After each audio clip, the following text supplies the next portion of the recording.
নবী মুসা আলাইহিস সালাম একদিন বক্তব্য দিচ্ছেন। কি দিচ্ছেন? বক্তব্যকে আরবিতে খুতবা বলা হয়।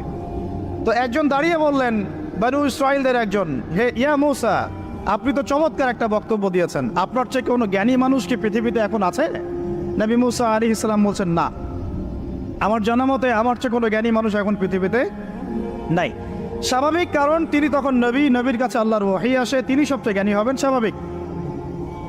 আল্লাহ রাব্বুল আলামিন বললেন, মুসা, তোমার চাইতেও জ্ঞানী আমার এক বান্দা আছে। বলেন সুবহানাল্লাহ। নবী মুসা আলাইহিস সালাম যখনই শুনতে পারলেন যে আমার চেয়েও জ্ঞানী একজন বান্দা আছেন, তিনি বললেন যে আমি তার সাথে দেখা করতে চাই, আমি তার সাথে দেখা করতে চাই। যুবকরা শোনেন, জ্ঞানী মানুষের সন্ধান পাওয়ার পরে নবী মুসা নবী হয়েও দূর দূরান্ত সফর করেছেন ওই জ্ঞানী মানুষের সাথে সাক্ষাৎ করার জন্য। তো আপনারা রেডিমেড ইসলাম চান, আপনারা ফেসবুক শরীফে ইসলাম চান, ইউটিউব শরীফে ইসলাম চান, কিন্তু সফর করে, কষ্ট করে, পরিশ্রম করে আলেম ওলামা পর্যন্ত পৌঁছাতে চান না। 3 ঘন্টা বক্তব্য শুনতে রাজি আছেন, কিন্তু আপনারা 3 ঘন্টা কোরআন তেলাওয়াত করতে চান না। তো নবী মুসা আলাইহিস সালাম কি বলেছিলেন? জ্ঞানী মানুষ, তাই তো? তো যখন আল্লাহ পাক বললেন যে না, আমার আরেকজন বান্দা আছে, তিনি জ্ঞানী মানুষ, তখন তিনি বললেন যে আমি তার সাথে কি করতে চাই? সাক্ষাৎ করতে চাই। এখান থেকে বলছিলাম যে আপনারা জ্ঞানের জন্য সফর করবেন, ইলম অর্জনের জন্য কি করবেন? সফর করবেন, আলেমদের কাছে যাবেন, তাদের বাসায় যাবেন, সাক্ষাৎ করবেন, মাদ্রাসায় যাবেন, সোহবত নেবেন। সবসময় রেডিমেড জ্ঞান নিতে আসবেন না। তো রেডিমেড জিনিস পেলে মানুষের মূল্য বোঝে না। ওই যে সাহাবীরা যারা রক্ত দিয়ে ইসলাম প্রতিষ্ঠা করেছে, তারা জানতেন ইসলাম কি জিনিস। আমরা রেডিমেড পেয়েছি, তো আমরা বুঝি না ইসলাম কি জিনিস, আমরা বুঝি না, বিশ্বাস করেন, আমরা বুঝি না। তো যাই হোক, তো মুসা আলাইহিস সালাম বলছেন, যদি আমাকে যুগ যুগ ধরে সফর করতে হয় তবুও আমি সফর করব, তারপরেও আমি তার সাক্ষাৎ চাই। আল্লাহ পাক বললেন, ঠিক আছে, তুমি তাকে পাবে যখন মাজমাউল বাহরাইন বলা হয়, 2 সমুদ্র যেখানে মিলে যাবে, সেখানে তুমি আমার সেই বান্দাকে পাবে। কোথায় পাবে ভাই? 2 সমুদ্র যেখানে মিলে যাবে সেখানে পাবে। এখানে আপনি ভৌগোলিকভাবে ওর ব্যাখ্যা নিতে পারেন, আধ্যাত্মিকভাবে নিতে পারেন। 2 সমুদ্র বলতে হয়তো বা ভৌগোলিকভাবে বোঝানো হতে পারে, অথবা আধ্যাত্মিকত্বও বোঝানো হতে পারে, যে বস্তুবাদী জ্ঞান এবং মারিফতের জ্ঞান যেখানে মিলে যাবে সেখানে। আল্লাহু আ'লাম, আল্লাহ ভালো জানেন। তা নবী মুসা আলাইহিস সালাম তার একজন সঙ্গীকে নিলেন, সেই সঙ্গী একজন যুবক। তরুণরা ভালো করে শোনেন, তরুণদের ত্যাগেই ইসলাম দাঁড়িয়ে আছে, আলহামদুলিল্লাহ। এই তরুণরা যদি এই স্মার্টফোন, এই পাবজি, এই ফ্রি ফায়ার, এই মেয়ের প্রতি আসক্তি, ফ্রি মিক্সিং, এই মাদক, এগুলো ছেড়ে দিতে পারে, দিয়ে নামাজি হয়, কোরআনওয়ালা হয়, ওলামায়ে কেরামের সাথে পরামর্শ করে চলে, উম্মার জামার মধ্যে থাকে, একটা ইমারার মধ্যে থাকে, ইনশাআল্লাহ আল্লাহর জমিনে আল্লাহর দিনের ইকামত কেউ ঠেকাতে পারবে না ইনশাআল্লাহ। দুঃখজনক হচ্ছে আপনারা সেখানে নাই, কিন্তু আপনারা আবেগে আছেন, আবেগ প্রদর্শন করছেন, বিবেক দিয়ে চিন্তা করছেন না, সমালোচনা বেশি করছেন, নিজে কোনো কাজ করছেন না, লেখালেখি করছেন, অনলাইনে বসে আছেন, সমালোচনা করছেন, শেয়ার দিচ্ছেন, লাইক দিচ্ছেন, কিন্তু আপনি আয়নার সামনে দাঁড়ায় চিন্তা করবেন, নিজেকে প্রশ্ন করবেন, এই উম্মার পিছনে আমার কি অবদান? এই উম্মাকে বিজয়ী করার পিছনে আমার অবদানটা কি? এই দেশকে উন্নতিতে নিয়ে যাওয়ার জন্য আমার অবদানটা কি? আমি আজ পর্যন্ত কি করেছি? দেখবেন জিরো, রেজাল্ট কি? জিরো। এই কাপুরুষ প্রজন্ম দিয়ে দিন কায়েম হবে না। মুখে কথা বলা অনেক সহজ, এরকম চেয়ারে বসে 2টা লেকচার দেওয়া কঠিন। মুখে বলা অনেক সহজ, একটা কনস্ট্রাকটিভ বই লেখা কঠিন। মুখে বলা অনেক সহজ, সাহসিকতার সাথে সমাজে নেমে জাহিলিয়াত দূর করা অনেক কঠিন। তো এই কঠিন কাজগুলো যখন আপনারা দায়িত্ব কাঁধে নেবেন, উম্মার বিজয় হয়ে যাবে ইনশাআল্লাহ। আল্লাহ পাক আমাদের কবুল করে নেবেন। যুবক একজনকে সাথে নিয়ে নবী মুসা আলাইহিস সালাম হাঁটছেন। এই ব্যক্তির নামও বলে দেই, তার নাম হচ্ছে ইউশা বিন নুন। কি নাম? তিনি পরবর্তীতে নবী হয়েছিলেন, এবং তার পরবর্তীতে এই যে তালুত নাম শুনেছেন, যাকে সেনাপতি করা হয়েছিল, মনে আছে? ভুলে গেছেন, আপনার পড়েন নাই মনে হয়, সূরা বাকারার শেষের দিকে আছে। ওই তালুতের নেতৃত্বেই তো বাইতুল মুকাদ্দাস জয় হলো, বনু ইসরাইল সেখানে ঢুকলো, এবং তখন সূর্য ডুবে যাচ্ছিল। তিনি দোয়া করছিলেন, আল্লাহ সূর্যটাকে থামিয়ে দাও। আল্লাহ পাক বাইতুল মুকাদ্দাস বিজয়ের স্বার্থে সূর্যকে থামিয়ে দিলেন। সুবহানাল্লাহ। মহাবিশ্বে সূর্যের ঘূর্ণন থেমেছে একবার, মহাবিশ্বে সূর্যের ঘূর্ণন আল্লাহ থামিয়ে দিয়েছেন। কোরআন সাক্ষী আছে, হাদিস সাক্ষী আছে। আবার অচিরেই নবী সাল্লাল্লাহু আলাইহি ওয়াসাল্লাম বলেছেন, দাজ্জাল যখন আসবে, ওর শাসন যখন শুরু হবে, 40 দিনের প্রথম দিনটা হবে 1 বছরের সমান। এখন 1 বছরের সমান একদিন কিভাবে হতে পারে এটা আপনারা ভাববেন, যারা অ্যাস্ট্রোফিজিক্স পড়েন, যারা ফিজিক্স নিয়ে পড়েন, যারা অ্যাস্ট্রোনমি নিয়ে ঘাটাঘাটি করেন, আপনারা এটা তদন্ত করে দেখেন কিভাবে একটা বছর একদিনের সমান হতে পারে, একদিন 1 বছর সমান কেমন করে হতে পারে। তারপরের দিন হবে 1 মাসের সমান, তারপরের দিন হবে 1 সপ্তাহের সমান, তারপরের দিনগুলো হবে আমাদের দিনের মতো। তার মানে মহাবিশ্বে কিছু একটা হতে পারে, আল্লাহ ভালো জানেন। তো ওইদিকে আমরা যাচ্ছি না। এখন নবী মুসা আলাইহিস সালাম হাঁটতে শুরু করলেন। চলতে চলতে চলতে তিনি ওই মাজমাউল বাহরাইনের কাছে পৌঁছে গেলেন। আল্লাহর পক্ষ থেকে নির্দেশ ছিল, তোমার থলির মধ্যে একটা মাছ নাও, যেই মাছটা যখন লাফ দিয়ে জীবিত হয়ে যাবে এবং সমুদ্রে লাফ দিয়ে ফেলবে তখনই তুমি তার দেখা পাবে। একটা মৃত মাছ তিনি নিলেন, হাঁটা শুরু করলেন। যোজন যোজন দূর চলতেই থাকলেন, হাঁটতেই থাকলেন। এক পর্যায়ে একটা পাথরের হেলান দিয়ে রেস্ট নিচ্ছেন, বিশ্রাম করছেন। বিশ্রাম করতে গিয়ে তিনি তার সঙ্গীকে বলছেন, আচ্ছা যে নাস্তা নিয়ে আসছিলাম সেটা নিয়ে আসো দেখি। তখন তিনি বলছেন, আমি তো আপনাকে বলতে ভুলে গিয়েছি, ওই মাছ তো জীবিত হয়ে চলে গেছে সমুদ্রের মধ্যে। তখন মুসা আলাইহিস সালাম বললেন, আরে আমাকে এতদিন বলোনি কেন, এতক্ষণ বলো নাই কেন? ওইটাই তো সেই জায়গা যেখানে আমি তাকে পাবো। তারা আবার ব্যাক করলেন, সেই জায়গায় দেখলেন পাথরের উপরে সেই আল্লাহর বান্দা বসে আছে। তার নাম খিদির আলাইহিস সালাম। খিদির শব্দের অর্থ শ্যামল। খিদির মানে শ্যামল। হাদিসে আসছে তিনি যেখানে যেতেন মৃত জায়গার উপরে বসলে সেই জায়গা সবুজ হয়ে যেত। সুবহান। তো খিদির মানে শ্যামল, সবুজ আলাইহিস সালাম। এখন তিনি পাথরের উপরে বসে আছেন। নবী মুসা আলাইহিস সালাম গিয়ে সালাম দিলেন, বললেন আসসালামু আলাইকুম ওয়া রাহমাতুল্লাহ। তখন তিনি বলছেন, ওয়া আলাইকুম আসসালাম ওয়া রাহমাতুল্লাহি ওয়া বারাকাতুহু। তো মুসা আলাইহিস সালাম বলছেন, আমি মুসা। তখন খিদির আলাইহিস সালাম বলছেন, তুমি কি বনু ইসরাইলের মুসা? তুমি কি বনু ইসরাইলের মুসা? মানে বোঝাতে চাচ্ছি খিদির আলাইহিস সালাম বনু ইসরাইলদের কেউ নন। পৃথিবীর সবচেয়ে জ্ঞানী মানুষ বনু ইসরাইলদের মধ্যে নন, তিনি বনু ইসরাইলের বাইরে কেউ একজন। তাই এখনকার যে স্টেট অফ ইসরায়েল দাবি করে যে তারা হচ্ছে ইহুদি এবং তারা বনু ইসরাইল, তারাই পৃথিবীর সবচেয়ে এলিট সোসাইটি, বাকি সবাই তেলাপোকা, ওদের এই দলিল, এই কথার উল্টা দিকে কোরআন কথা বলেছে যে খিদির বনু ইসরায়েলের কেউ ছিল না। তো পৃথিবীর সবচেয়ে সেরা মানুষ, জ্ঞানী মানুষকে খুঁজতে হলে নবী মুহাম্মদ সাল্লাল্লাহু আলাইহি ওয়াসাল্লামের উম্মতে আসতে হবে। কথা বুঝতে পারছেন? পরতে পরতে দলিল আছে, একটু ঠান্ডা মাথায় গভীরভাবে ভাবার চেষ্টা করতে হবে। তো এখন খিদির আলাইহিস সালামকে নবী মুসা আলাইহিস সালাম বলছেন যে, হাল আদুল্লুকা আলা আন তুআল্লিমানি মিম্মা উল্লিমতা রুশদা। আমি শুনেছি আল্লাহ আমাকে বলেছেন যে আপনি পৃথিবীর সবচেয়ে জ্ঞানী মানুষ, তাহলে আমি কি আপনার সাথে সঙ্গী হতে পারি, সফর করতে পারি, যে আপনাকে আল্লাহ পাক যে জ্ঞান শিক্ষা দিয়েছেন আপনি আমাকেও শেখাবেন? এটা হলো স্টুডেন্টের একটা আর্তনাদ। ছাত্র হিসেবে তিনি বলছেন, আমি কি আপনার সঙ্গী হতে পারি? আল্লাহ আপনাকে যে জ্ঞান শিখিয়েছেন আমাকেও শেখাবেন। দেখেন, একজন নবী এই কথা বলছেন। আর আমাদের তো মাশাআল্লাহ, ওই যে বললাম, জ্ঞান শেখার কোনো ফিকির নাই। 6 মাসের একটা কোর্স করতে পারি না, কোরআন তেলাওয়াত শিখবো 3 মাসের কোর্স করতে পারি না, 3 ঘন্টা ওয়াজ শুনতে রাজি, 3 ঘন্টা আমরা বই পড়তে পারি না। তো এই প্রজন্মটা দিয়ে হবে না ভাই। আমি আপনাদেরকে পরিবর্তন করতে চাই, আল্লাহ পাক যেন কবুল করেন, তৌফিক দান করেন। এখন খিদির আলাইহিস সালাম বলছেন, ইন্নাকা লান তাস্তাতিআ মাইয়া সাবরা। টিচারের কি কথা, কি দূরদর্শিতা! টিচার বলছেন যে তুমি তো আমার সাথে সবর করতে পারবে না। সঙ্গী হওয়ার আগেই কথা বলা শেষ। আপনি এসে আমাকে বলছেন, ভাই আপনার সাথে কি সফর করতে পারি, একটু এলেম শেখাবেন, আর আমি বলছি আপনি তো সবর করতে পারবেন না। কি পরিমাণ জ্ঞান, গভীরতা, দূরদর্শিতা থাকলে, ভবিষ্যৎ সম্পর্কে দূরদর্শিতা থাকলে তিনি আগেই বলতে পারেন যে আপনি সবর করতে পারবেন না। ক্লাসে আপনি পড়িয়েছেন মনে করেন 100 জন বাচ্চাকে, শেষে আপনি বললেন যে অমুক আব্দুর রহমান সে ফার্স্ট হতে পারে, এবং আব্দুর রহিম তুমি ভালো স্টুডেন্ট না, তুমি দুষ্টামি করো, পড়াশোনা করো না, তুমি ফার্স্ট হতে পারবে না, লাস্ট হবা তুমি। রেজাল্টের দিন দেখা গেল সত্যি সত্যি আব্দুর রহমান ফার্স্ট হয়েছে, আব্দুর রহিম লাস্ট হয়েছে। তার মানে কি টিচার গায়েবের খবর জানে? এটা কি তার হিকমা, তার প্রজ্ঞা, তার বাসিরা, তার অভিজ্ঞতা? আল্লাহ পাক তাকে সেই জ্ঞানটা দিয়েছিলেন। মুসা আলাইহিস সালামকে মুখের উপর বলে দিলেন যে তুমি তো আমার সাথে সবর করতে পারবে না। মুসা আলাইহিস সালাম বলছেন, সাতাজিদুনি ইনশাআল্লাহু সাতাজিদুনি ইনশাআল্লাহু সাবিরান ওয়ালা আ'সি লাকা আমরা। ইনশাআল্লাহ আপনি আমাকে ধৈর্যশীল পাবেন এবং আমি আপনার কাজে কোনো বিঘ্ন সৃষ্টি করব না।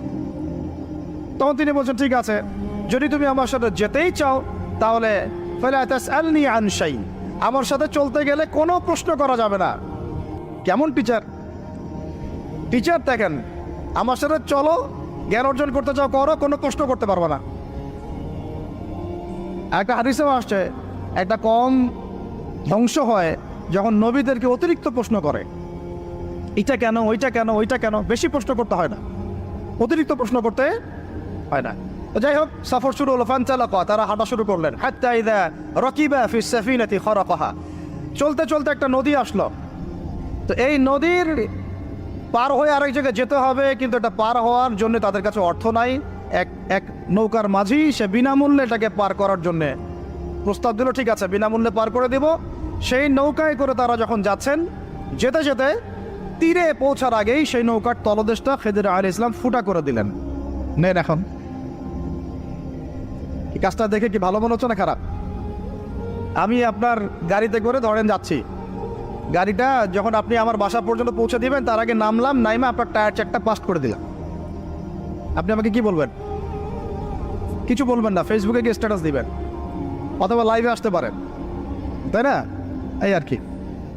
তো নবী মুসা আলাইহিস সালাম রিঅ্যাক্ট করলেন যে লাকাদ জি'তা শাইআন ইমরা, আপনি তো একটা অন্যায় কাজ করলেন মনে হচ্ছে। এটা কেন করলেন? যারা আমাদেরকে বিনামূল্যে বিনা পারিশ্রমিকে পার করে দিল, আপনি ওই নৌকা ফুটা করে ফেললেন। তখন খিদর আলাইহিস সালাম বললেন যে আমি তো তোমাকে বলেছি, আলা মা কুল্লাক, আমি কি তোমাকে বলি নাই ইন্নাকা লান তাসতাতি'আ মা'ইয়া সাবরা, তুমি আমার সাথে সবর করতে পারবে না? মুসা আলাইহিস সালাম বলছেন যে ঠিক আছে, আমি যে ভুলে গিয়েছি এজন্য আমাকে পাকড়াও করেন না, আমি যে ভুলে গিয়েছি এই কথাটা, এজন্য আমাকে পাকড়াও করেন, একটা চান্স দেন আমাকে। তো ঠিক আছে চলো। আবার ফানতালাকা, আবার তারা চলা শুরু করলেন। হাত্তা ইযা লাকিয়া গুলামান ফাকাতালাহ, এবার একটা ছোট্ট বালকের সাথে দেখা হলো। এই 8 বছর 10 বছর বয়স হবে, এই গোলাম বালকের সাথে দেখা হলো। ফাকাতালাহু, এবার খিদর আলাইহিস সালাম তাকে হত্যা করলেন। একটা বাচ্চাকে, এটা কেমন হলো? নৌকা ফুটা করার চেয়ে বেশি ভারী না হালকা? আরো ভারী। মুসা আলাইহিস সালাম বলছেন লাকাদ জি'তা শাইআন নুকরা, আপনি তো এবার জঘন্য একটা কাজ করলেন, আপনি তো পুরো একটা নিষ্পাপ বাচ্চাকে হত্যা করে ফেললেন। তারপরে বললেন যে এরপর যদি আরেকটা প্রশ্ন করো তাহলে তোমার সাথে আমার আর চলা হবে না, লাস্ট চান্স। ঠিক আছে চলেন। এবার চলতে চলতে ফানতালাকা হাত্তা ইযা আতায়া আহলা ক্বরিয়াতিন ইসতাতআমা আহলাহা ফাআবাউ আন ইউদাইফুহুমা, কোরআনে আসছে একটা করিয়া মানে একটা গ্রামের মধ্যে তারা ঢুকলেন। সেই গ্রামে ঢুকে মেহমানদারি চাইলেন, নাস্তা পানি চাইলেন আর কি। তো তারা মেহমানদারি করলো না, দূর করে তাড়িয়ে দিল।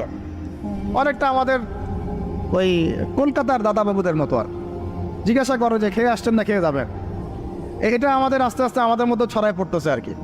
মেহমান আসলে বিরক্ত হয়, কবে যাবে সেই ফিকির করে। তো এরা মেহমানদারি করলো না, উল্টা তাকে তাড়িয়ে দিল। তো যাই হোক, এখন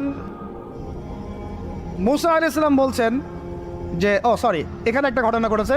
খিদর আলাইহিস সালাম দেখলেন যে বাড়ি থেকে তাদেরকে তাড়িয়ে দেওয়া হলো, মেহমানদারি করা হলো না, ওই বাড়ির একটা দেয়াল ধসে পড়ে গেছে, ওই বাড়ির একটা দেয়াল ধসে পড়ে গেছে। তখন তিনি সেটাকে নিজের হাতে আবার নির্মাণ করে দিলেন। সুবহানাল্লাহ। এইটা দেখে মুসা আলাইহিস সালাম বললেন যে আপনি তো চাইলে কিছু আজর নিতে পারতেন, আপনি যে এত কষ্ট করে এটা নির্মাণ করে দিলেন, আপনি তো চাইলে একটু টাকা পয়সা নিতে পারতেন। ওরা মেহমানদারি করলো না, ওইটা দিয়ে হয়তো আমরা কি করতে পারতাম, নাস্তা পানি করতে পারতাম। তখন তিনি বলেন হাযা ফিরাকু বাইনি ওয়া বাইনাক, এই হলো তোমার আমার ফেরাক, পার্থক্য শেষ, তোমার সাথে আমার চলা আর হলো না। আমাদের নবী সাল্লাল্লাহু আলাইহি ওয়াসাল্লাম বলেছিলেন যে যদি সেদিন মুসা আলাইহিস সালাম এই প্রশ্নগুলো বারবার না করতেন তাহলে আরো অনেক জ্ঞান শেখা যেত। সুবহানাল্লাহ। তখন তিনি বলছেন ঠিক আছে, হাযা ফিরাকু বাইনি ওয়া বাইনাক সাউনাব্বিউকা বিতাউইল মা লাম তাসতাতি আলাইহি সাবরা, তবে যাওয়ার আগে আমি তোমাকে জানিয়ে দিব এই 3টা ক্ষেত্রে মূল ঘটনা কি ছিল যে বিষয়ে তুমি সবর করতে পারো নাই। আম্মা সাফিনা, ওই যে সাফিনা বা নৌকা, আম্মা সাফিনাতু ফাকানা লিমাসাকিন ইয়ামালুনা ফিল বাহর, ওই যে সাফিনা বা নৌকাটা ওইটা ছিল মিসকিনদের, মিসকিন মানে বলা হয় কি হতদরিদ্র মানুষ, জেলে টাইপের, যাদের কিছু নাই, নৌকায় মানে সমুদ্রে মাছ ধরে ধরে খায়, এরকম কিছু মানুষের ওই সাফিনা বা নৌকাটা ছিল। এবং ওদের পিছনে ছিল একটা মালিক, মালিক মানে এখানে জলদস্যু। যদি ওই সাফিনা বা নৌকাটা আমি ছিদ্র না করতাম ওই জলদস্যুরা এটা ভালো অবস্থায় পেলে ছিনতাই করে হাইজ্যাক করে নিয়ে যেত। আমি যেহেতু ফুটা করে দিয়েছি এই জন্য এটা ত্রুটিযুক্ত এই নৌকাটা তারা আর নিবে না। তোমার কাছে বাইরের চোখ দিয়ে মনে হয়েছে যে আমি একটা অন্যায় করেছি, আসলে আমি তাদের উপকারী করেছি। বলেন সুবহানাল্লাহ। বুঝতে পারছি বাইরের চোখ ভিতরের চোখ কি জিনিস? আচ্ছা, তারপরে ওয়াম্মাল গুলাম, এটা কি ভাই হাফেজ কে আছেন এখানে? ওয়াম্মাল গুলামু ফাকানা আবওয়াহু মুমিনাইন ফাখাশিনা আন ইউরহিকাহুমা তুগয়ানা ওয়া কুফরা। সুবহানাল্লাহ। এটা আমাদের এই যে শাহবাগী প্রজন্মের জন্য একটা প্রযোজ্য আর কি। কেন বলছি শুনেন ভালো করে। এবার ইনি বলছেন যে ওই যে বাচ্চাটাকে আমি হত্যা করেছি, এই বাচ্চাটা যদি বড় হতো সে নিজে তো কাফের হতোই বড় কাফের, এর পিতা মাতাদেরকেও পর্যন্ত কুফরির মধ্যে নিয়ে আসতো। মানে একটা কাফের প্রজন্ম তো তৈরি করতোই, বরং এই কাফের মানুষকে কাফের করার জন্য নাস্তিক মুরতাদ বানানোর মিশন নিয়ে মাঠে নামতো। মেলে না? ওই জন্য আমি ছোটবেলায় এদেরকে হত্যা করে দিয়েছি যাতে বড় হয়ে কাজটা করতে না পারে। কথা বুঝতে পারছেন? আর তিনি বলছেন আমি এটা নিজের ইচ্ছায় করি নাই, ওমা ফাআলতু আন আমরি, আমি এটা নিজের ইচ্ছায় করি নাই, এটা আল্লাহ পাকের আদেশ ছিল। বলি সুবহানাল্লাহ। আর ওয়াম্মাল জিদার فكان لغلامين يتيمين في المدينة وكان تحته كنز لهما। সুবহানাল্লাহ। আর 3 নাম্বার তিনি বলছেন আর ওই যে দেয়ালটা আমি নির্মাণ করেছি, এই দেয়ালটা ছিল ওই বাড়ির 2 এতিম বালকের। সুবহানাল্লাহ। ওয়াকানা আবুহুমা সালিহা, তাদের বাবা ছিল সৎ। আর ওই দেয়ালের নিচে তাদের বাবা মায়ের রেখে যাওয়া পৈতৃক সম্পত্তি খাজানা ছিল। যদি দেয়াল নির্মাণ না করতাম মানুষ সেই খাজানা নিয়ে চলে যেত। দেয়াল নির্মাণ করেছি, ওরা যখন বড় হবে তখন ওই খাজানা তারা অটোমেটিকলি পেয়ে যাবে। তো 3টা ক্ষেত্রেই হে মূসা তুমি সবর করতে পারো নাই, তোমার কাছে মনে হয়েছে যে আমি অন্যায় করছি, কিন্তু আসলে এই প্রত্যেকটা ক্ষেত্রে আমি সঠিক ছিলাম, তুমি ভুল ছিল। এখানে একটা চমৎকার শিক্ষা আছে, একটা চমৎকার গভীর একটা শিক্ষার ব্যাখ্যা আছে, অন্তর্দৃষ্টির শিক্ষা, যে শুধুমাত্র বাইরের চোখ দিয়ে আর বাইরের এইসব সাক্ষরতার হাত দিয়ে, সার্টিফিকেট দিয়ে, নাম সিগনেচার করে, এত বইপত্র পড়েই মানুষ প্রকৃত শিক্ষিত হয় না। একটা গভীর একটা বুঝ দরকার, আল্লাহর মারেফত দরকার, আল্লাহর নূর দরকার, তাসকিয়া দরকার, দূরদর্শিতা দরকার, যেটাকে আমরা হিকমা বলি। ওয়ামা ইউতাল হিকমা ফাকাদ উতিয়া খায়রান কাসীরা। আল্লাহ বলেছেন যাকে হিকমা এবং প্রজ্ঞা দেওয়া হয়েছে তাকে অনেক প্রচুর কল্যাণ দিয়ে দেওয়া হয়েছে। এখানে দেখেন একজন নবী হয়েও তিনি বুঝতে পারেন নাই এই 3টা ঘটনার পিছনের কারণ কি, অথচ খিদর আলাইহিস সালামকে আল্লাহ পাক এমন জ্ঞান দিয়েছিলেন যেই জ্ঞান দিয়ে তিনি ব্যাখ্যা করলেন যে পিছনের কারণ কি ছিল। এখন এই ঘটনাটা আপনার আমার জন্য শিক্ষাটা কি, এই যুগের সাথে কি সম্পর্ক? আমি বলেছি সূরা কাহফ আপনাকে দাজ্জাল থেকে বাঁচাবে। আমি বলেছি সূরা কাহফ সেই সূরা যা আপনার অন্তর্দৃষ্টি, ভিতরের চোখ খুলে দিবে, আপনার কলবে নূর নিয়ে আসবে। আপনি এমন কিছু দেখবেন, বুঝবেন, শুনবেন যা সবাই বুঝতে পারছে না, সবাই শুনতে পারছে না, সবাই দেখতে পারছে না। এখন বাইরের চোখ দিয়ে আপনি দেখছেন পুরো বিশ্বে মুসলমানদের, কোটি মুসলমান, একদম 60টা 70টা 100টা রাষ্ট্র, কত মিলিটারি বাহিনী, কত আমাদের প্রযুক্তি, কত পুলিশ, কত র্যাব, কত আমাদের পলিটিশিয়ান দিয়ে ভর্তি।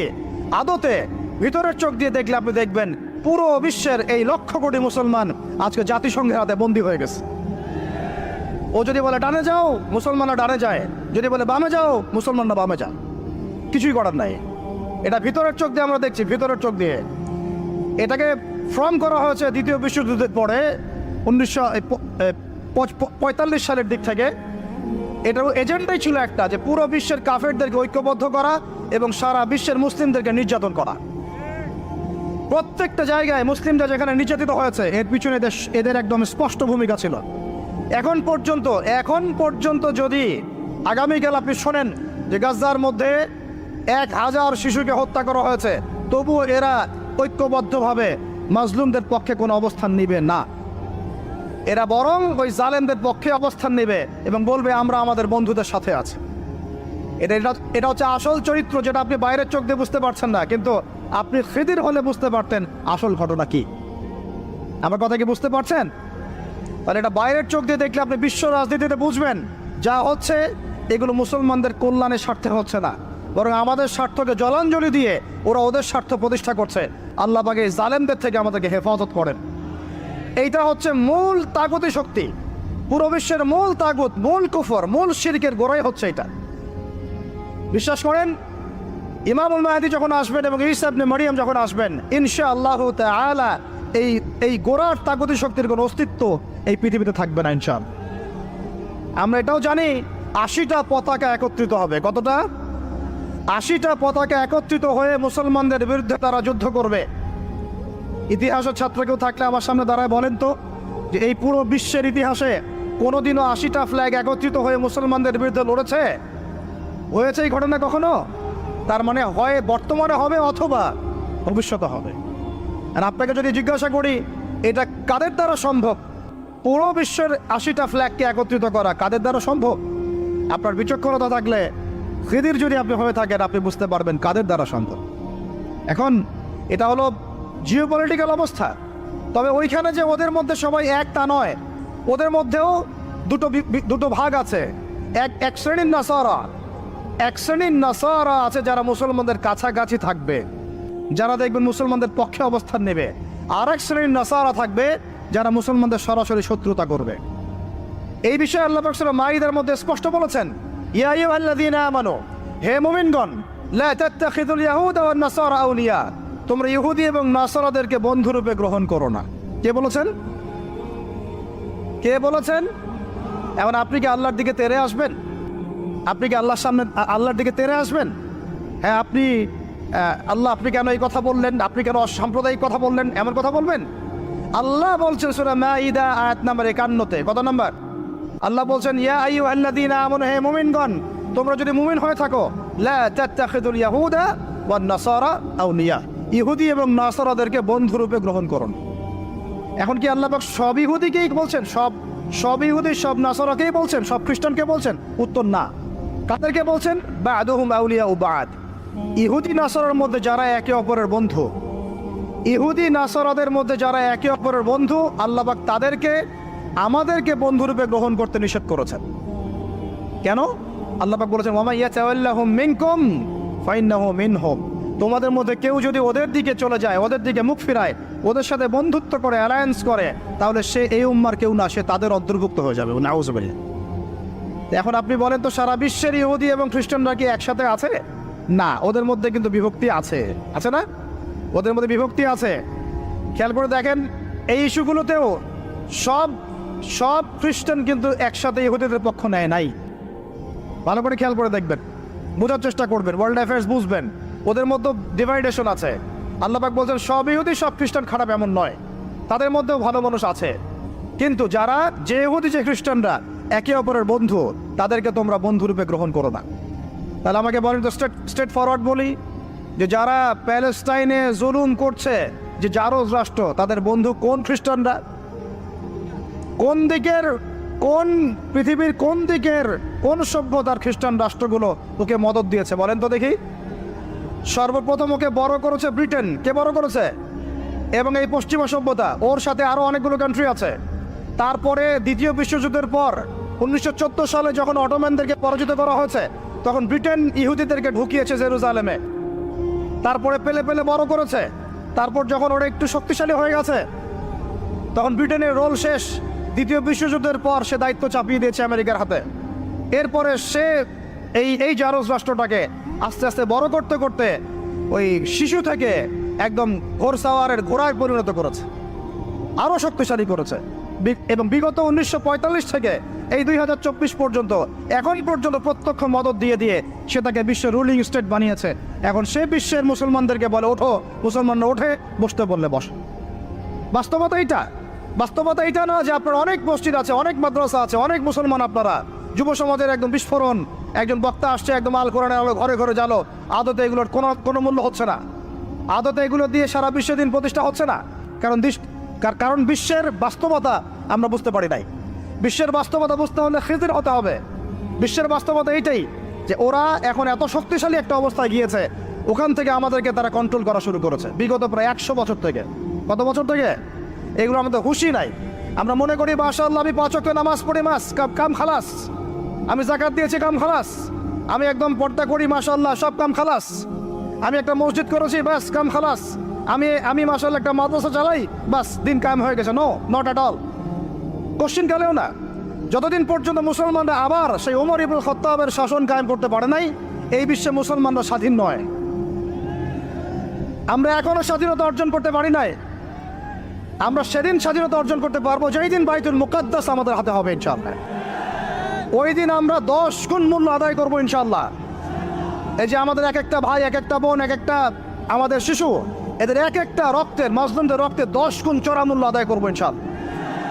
আল্লাহ নবী সেটা বলেছেন যে ইহুদিদের বিপক্ষে কথা বলবে পাথর এবং গাছ, পাথর এবং গাছ পর্যন্ত, হাত্তা ইয়াকুলুশ শাজার ওয়াল হাজার, এমনকি গাছ এবং পাথর কথা বলা শুরু করবে। ইয়া মুসলিম, হে মুসলিম সৈন্য, ইন্না ওয়ারাইল ইয়াহুদ, আমার পিছনে ইহুদি সৈন্য দাঁড়িয়ে আছে, তাল ফাকতুলহু, আসো একে হত্যা করে যাও। এই দৃশ্য দেখার জন্য এখনো এই সভ্যতা বাকি আছে ইনশাআল্লাহ। ইনশাআল্লাহ আমরা 10 গুণ চড়া মূল্য আদায় করবো ইনশাআল্লাহ। আমাদের মাজলুম ভাইদেরকে হত্যা করা হয়েছে, আমাদের বাচ্চাদেরকে বোমের হত্যা করা হয়েছে, আমাদের বোনদেরকে দিনের পর দিন ধর্ষণ করা হয়েছে, বিগত 100 বছর হয়ে গেল। আর আশপাশে অনেক মুনাফিক বসে আছে, এরা 2 সপ্তাহ পর্যন্ত করতে পারে না। ঠিক তোমাদের রাজতন্ত্রের উপরে, তোমাদের ক্ষমতার উপরে ধিক্কার জানাই আমরা। যেই ক্ষমতা নিয়ে তোমরা ইহুদিদের বিরুদ্ধে দাঁড়াতে পারো না, এই ক্ষমতার উপর আমরা ধিক্কার জানাই।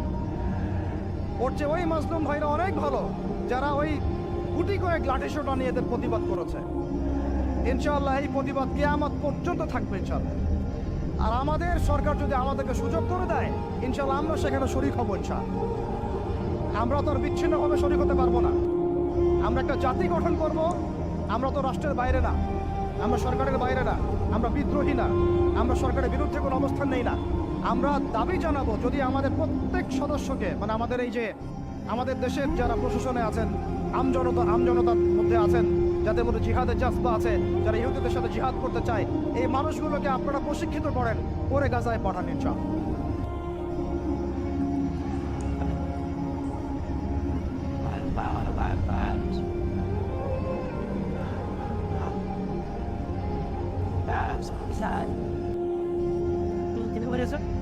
আমি এখানে গরম গরম বক্তব্য দিতে আসে নাই। এখানে গরম গরম বক্তব্য দিয়ে আপনাদের উত্তেজিত করা আমাদের উদ্দেশ্য না। উদ্দেশ্য হচ্ছে বিশ্বের প্রেক্ষাপটটা বোঝানো। এই বিশ্বে আমরা স্বাধীন হতে এখনো পারি নাই।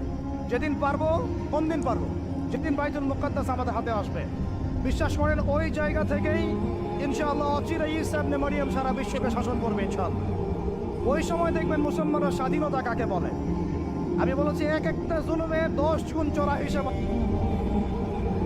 এটা হবেই, আমরা পারি আর না পারি, আমরা দেশে থাকি আর না থাকি, আপনারা থাকেন আর না থাকেন, আমাদের বাচ্চারা থাকুক আর না থাকুক, একটা প্রজন্ম আল্লাহ পাক নিয়ে আসবেন, একটা প্রজন্ম আল্লাহ পাক নিয়ে আসবেন। আমি বলছি ওই প্রজন্ম টিকটক প্রজন্ম না, ওই প্রজন্ম এইসব মানে সেলফি শোনাও নাইওয়াস প্রজন্ম না। ওই প্রজন্ম এরকম না যে নামাজ পড়ে না, কোরআন তেলাওয়াত পড়ে না। ওই প্রজন্ম এমন না দাওয়াতের মেহনত নাই, ওই প্রজন্মের জিহাদের কোনো জজবা নাই, ওই প্রজন্মের মধ্যে ইসলামের সাথে এই কোনো জ্ঞান নাই, ওলামায়ে কেরামের কোনো সোহবত নাই, দিন প্রতিষ্ঠার কোনো ফিকির নাই। এমন প্রজন্মের কোনো প্রয়োজন নাই আমাদের। আমাদের এমন প্রজন্মের দরকার যে প্রজন্মের প্রত্যেকটা যুবক ভাই নামাজি, কোরআনওয়ালা, সুন্নতওয়ালা, সুন্নতের পাবন্দ এবং তাহাজ্জুদ গোজার। এক কথায় রাতের বেলার দরবেশ, দিনের বেলার ঘোড়সাওয়ার। এইরকম প্রজন্ম যখন আমরা করতে পারবো, ওই দিন ইনশাআল্লাহ এই মাহফিল বলেন, এই মসজিদ, মাদ্রাসা, এই রাষ্ট্র সব সফল হবে ইনশাআল্লাহ। এখন শুধু বেসিক কাজ করা হচ্ছে, আমাদের মূল গন্তব্য বাইতুল মুকাদ্দাস। ওইটা না আসা পর্যন্ত আমাদের শান্তি নাই, ঘুম নাই। কারণ ওরা আপনাকে ঘুমাতে দিবে না তো। আপনারা কি মনে করেছেন যে ওরা শুধু অতটুকু গাজার অতটুকু জায়গায় চায়? কোশ্চিন কালেও নয় যে আরবরা ওদের বিরুদ্ধে এখন কথা বলতে সাহস পাচ্ছে না, ওই এক একটা আরব রাষ্ট্রও দখল করে ছাড়বে দেখে নিয়ে। আমি যদি এটা চাচ্ছি না, দোয়া করি না, কিন্তু ওদের এজেন্ডা এটাই যে পুরো, আমি আখিরুজ্জামানের স্টুডেন্ট, ওদের এজেন্ডা জায়নিজম, পেট্রো ডলার থেকে শুরু করে প্যালেস্টাইন ইস্যু নিয়ে আমি আলহামদুলিল্লাহ বিগত 5-7 বছর থেকে পড়াশোনা করেছি। আমি আমার টুপির নিচ থেকে কথা বলছি না। ওদের এজেন্ডা হচ্ছে পুরো হোলি ল্যান্ডটা তারা দখল করতে চায়। হোলি ল্যান্ড কাকে বলে এটাও তো আমরা জানি না। ওরা শুধুমাত্র ওই ওয়েস্টার্ন ব্যাংক আর বাইতুল আকসা, বাইতুল মুকাদ্দাস আর এই গাজার অংশটুকু দখল করতে ওখানে আসে নাই। ওরা এসেছে পুরো হোলি ল্যান্ডটাকে দখল করতে। আমি ওলামা সম্মেলনে বলেছিলাম, পুরো হোলি ল্যান্ড তারা দখল করতে এসেছে। হোলি ল্যান্ড মানে মিশরের নীল নদ থেকে শুরু করে ইরাকের ইউফ্রেটিস নদী পর্যন্ত এই পুরো জায়গাটা তারা দখল করতে চায়। কেন চায়? কারণ তারা মনে করে ওই জায়গাটা সৃষ্টিকর্তা তাদেরকে দিয়েছেন। তারা মনে করে ওইটা হচ্ছে তাদের মাসিহ আসার জায়গা, এবং ওই জায়গা থেকে তাদের মাসিহ, তথাকথিত মাসিহ মানে মাসিহুদ দাজ্জাল পুরো বিশ্বকে শাসন করবে এবং তারা তাকে সঙ্গ দিবে। এটা ওদের এজেন্ডা, এটা ওদের ভিশন। যত কিছু ওরা পৃথিবীতে করছে এই ভিশনটাকে কাজে লাগিয়ে, এই ভিশনটাকে পিছনে রেখে তারা এই কাজগুলো করছে। এটা আপনি বুঝতে পারবেন না বাইরের চোখ দিয়ে, ভিতরের চোখ দিয়ে পড়াশোনা করেন না, খেদির হন, বুঝতে পারবেন। ওরা বাইতুল মুকাদ্দাস চায় না, পুরো হোলি ল্যান্ডটাই দখল করতে চায়। এই কারণে এই উদ্দেশ্যেই তারা বিগত 100 বছর থেকে পুরো ওয়ার্ল্ড অ্যাফেয়ার্সের আগে রাজনীতির নিয়ন্ত্রণ নিয়েছে। কিসের নিয়ন্ত্রণ নিয়েছে? আপনি নিচু জায়গায় যত কথাই বলেন, ওই জায়গার ক্ষমতা আপনার হাতে না থাকলে আপনি জনগণকে সর্বোচ্চভাবে ইসলামের দিকে আনতে পারবেন। আপনি এখন যদি সবাইকে জোর করে মাস্ক পরাতে পারেন আইন প্রয়োগ করে, এভাবে ওই ক্ষমতা হাতে থাকলে প্রত্যেক জনগণকে কোরআনও শেখানো যায়। ওই ক্ষমতাটা ইসলামের দরকার আছে। যদি ওই ক্ষমতার বলে প্রত্যেক মানুষকে মসজিদে সোশ্যাল ডিস্টেন্স মেনটেন করতে পারানো যায়, তাহলে ওই ক্ষমতা যদি হাতে থাকতো প্রত্যেক মা বোনকে পর্দা করানো যেত, প্রত্যেক যুব ভাইকে দিন শেখানো যেত, বাধ্যতামূলক কোরআন শিক্ষাও চালু করা যেত, বাধ্যতামূলক কোরআন শিক্ষার সাথে হাদিসের শিক্ষা চালু করা যেত, সিলেবাসের মধ্যে নবীর সিরাত সংযোজন করা যেত। ইসলামে এই ক্ষমতাটা দরকার আছে, কিন্তু এটাকে অ্যাচিভ করার যে পথ পদ্ধতি, এই পথ পদ্ধতির মধ্যে আমরা আসলে কেউ নাই। নবীর তরিকার মধ্যে আমরা নাই, আমরা পড়ে আছি পশ্চিমা তরিকার মধ্যে। পশ্চিমা তরিকা দিয়ে ওই জায়গায় আপনি যেতে পারবেন না। আর যদি যেতে পারেনও, পশ্চিমারা আপনাকে সেখানে থাকতে দিবে না।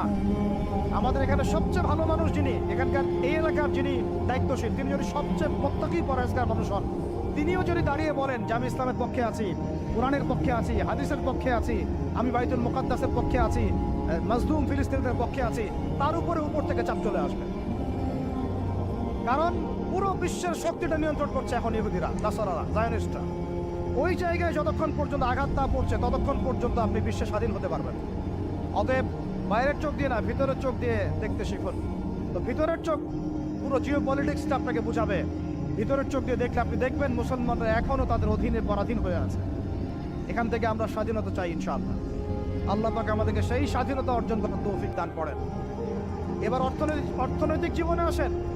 অর্থনৈতিক জীবনে এসে দেখবেন আপনি মাশাআল্লাহ মনে করবেন যে আপনি তো হালাল খাচ্ছেন, হ্যাঁ, গরুর গোশত খাচ্ছেন প্রত্যেক জুমায়। আমরা মাশাআল্লাহ মুরগির রোস্ট খাচ্ছি। ঢাকার মানুষ তো খালি খায় আর খায়, সবাই খাচ্ছে মাশাআল্লাহ, বসে ছেলে মেয়ে, ফুচকা চটপটি এইটা ওইটা, খাবারের দোকানের অভাব নাই, সবাই খাচ্ছে। ভাবখানা এমন যে দুনিয়াতে এসেছি খাওয়ার জন্য। দুনিয়াতে আসছে 3টা কাজ, খাবো, টয়লেট করবো আর মেয়েদের সাথে সহবাস করবো, ব্যাস, দ্যাটস অল। ভাবখানা দেখলে এমন মনে হয় আমাদের। আল্লাহ পাক আমাদেরকে বুঝদান করেন, হেফাজত করেন। এইগুলো করতে দুনিয়াতে আসি নাই আমরা, এগুলো আমাদের মূল কাজ নয়, এগুলো আমাদের প্রয়োজন। আপনি মনে করছেন যে মাশাআল্লাহ সবাই হালাল খাচ্ছি, বিশ্বাস করেন পুরো বিশ্বের অর্থনীতি সুদ ভিত্তিক। একদম খোলামেলা বা কুল বলেন সাদিদা বললাম, আল্লাহ পাক বলেছেন একদম স্পষ্ট সরাসরি খোলামেলা কথা বলো, পুরো বিশ্বের অর্থনীতি সুদ ভিত্তিক। যারা এই পুরো বৈশ্বিক অর্থনৈতিক সিস্টেমের মধ্যে ঢুকে গেছে, অর্থাৎ ওয়ার্ল্ড ব্যাংক, IMF এবং ফেডারেল রিজার্ভ ব্যাংকের আওতায় চলে আসছে, এরকম কোনো সেন্ট্রাল ব্যাংক 100% সুদ মুক্ত হতে পারবে না। ফুল স্টপ, কোনোভাবেই সম্ভব না। আপনি যত বড় মুসলিম কান্ট্রি হন না কেন, আপনি এদের আওতায় থাকলে কোনো অবস্থাতেই সুদ মুক্ত থাকতে পারবেন না। তাহলে এখন আমি যদি আপনাকে প্রশ্ন করি, বিগত 20 বছর থেকে একটা রাষ্ট্র এই জালেমদের বিরুদ্ধে লড়াই করেছিল এবং সাম্প্রতিক সময়ে তাদের কারেন্সি মার্কিন ডলারকে ছাড়িয়ে গেছে, তারা কিভাবে পেরেছে? এই তথ্য কি আপনাদের কাছে আছে? তথ্য আছে? নাম মেনশন করার দরকার নাই, আপনারা বুঝতে পারেন কি পারেন না? এই মোল্লাদের দৌড় মসজিদ পর্যন্ত নয়, এই মোল্লাদের দৌড় হবে বাইতুল মুকাদ্দাস পর্যন্ত ইনশাআল্লাহ। ওইখানে নামাজ না পড়া পর্যন্ত এদের ঘুম হবে না ইনশাআল্লাহ, দেখে নিয়ে। কথা হচ্ছে তারা পারলো কিভাবে? অনেক কারণ, যাকাত ভিত্তিক অর্থনীতি, তারপরে দ্বৈত অর্থনীতি, হালাল অর্থনীতি, দুর্নীতি কমানো, কৃষি ভিত্তিক অর্থনীতি। 3 বছরের মধ্যে ঘুরে দাঁড়িয়েছে, মাত্র 3 বছরের মধ্যে। সারা বিশ্বের অর্থনীতি এখন সুদ ভিত্তিক। এখান থেকে ঘুরে দাঁড়াতে হলে আমরা অবশ্যই পারবো, কেন পারবো না? আমাদের প্রথম কাজ করতে হবে সমস্ত দুর্নীতি বন্ধ করে ফেলতে হবে, 1 নম্বর। যত কালো টাকা সব সাদা করে ফেলতে হবে এবং যারা কালো টাকার সাথে সম্পৃক্ত সবগুলোকে ধরবেন, ভিতরে ঢুকাই ফেলবেন একদম। ওমরের শাসন, একদম ওমরের শাসন কায়েম করে ফেলতে হবে। আমরা সে জায়গায় যেতে চাচ্ছি না, আমরা বলছি আপনারাই সেই কাজ করেন। আমরা উদাত্ত আহ্বান জানাচ্ছি, যেই থাকুক করে আমরা দোয়া করতে সমস্যা আছে? আমরা সেই জায়গায় জোর করে যেতে চাচ্ছি না, অন্তত আমার এই ইচ্ছা নাই। আর আমি কোনো পলিটিক্যাল দলের মানুষও না, জীবনে করিও নাই, করার ইচ্ছাও নাই। আমি আমার অনুরোধ, আমার আক্ষেপ, আমার আবদার হচ্ছে সমস্ত দুর্নীতিবাজদেরকে ধরবেন আর সাইজ করবেন। উমর রাদিয়াল্লাহু তাআলা আনহুর মতো সে যদি দাড়িওয়ালাও হয়, টুপিওয়ালাও হয়, পাগড়িওয়ালা হয়, জুব্বাওয়ালা হয়, ইমাম হয়, তবু তাকেও ধরবেন, কোনো সমস্যা নেই। সমস্ত কালো টাকাকে সাদা করে ফেলবেন, দেখবেন এমনি বাইতুল মালের সম্পদ বেড়ে গেছে আলহামদুলিল্লাহ। দ্বিতীয় কাজ, যাকাত ভিত্তিক অর্থনৈতিক সিস্টেম চালু করা। বাংলাদেশে এমন প্রচুর মানুষ আছে যাদের একজনের যাকাতের টাকা দিয়ে একটা গ্রামের মানুষকে খাওয়ানো যাবে ইনশাআল্লাহ। এরা যাকাত দেয় না, এরা ট্যাক্সও দেয় না, সরকারকে করও দেয় না, যাকাতও দেয় না। এই ট্যাক্স ফাঁকি দেওয়া মানুষ, কর ফাঁকি দেওয়া মানুষ, এই জোচ্চরদেরকে ধরতে হবে, ধরে এদের কাছ থেকে যাকাত আদায় করতে হবে, বাধ্যতামূলক যাকাত আদায় করতে হবে। তারপরে দেখবেন আমরা বৈদেশিক ঋণের জন্য বসে থাকার কোনো প্রয়োজন হবে না, আমাদের টাকা দিয়ে আমরাই চলতে পারবো ইনশাআল্লাহ। 3 নম্বর হচ্ছে দ্বৈত অর্থনীতি। ওরা কিন্তু একটা কারেন্সি চালায় নাই, একাধিক কারেন্সি চালিয়েছে। এটা অর্থনীতিবিদ যারা তারা বুঝবেন। একটা কারেন্সির অনেক দুর্বলতাও আছে, এগুলো নিয়ে আমি খোলামেলা কথা এই মাহফিল স্টেজে বলতে পারবো না। বসতে চাইলে বসেন আমার সাথে, অর্থনীতি নিয়ে বসতে চাইলে আমার সাথে বসেন, আমরা আলোচনা করি, কথা বলেন, আমাদেরকে মূল্যায়ন করেন, কথা শোনেন,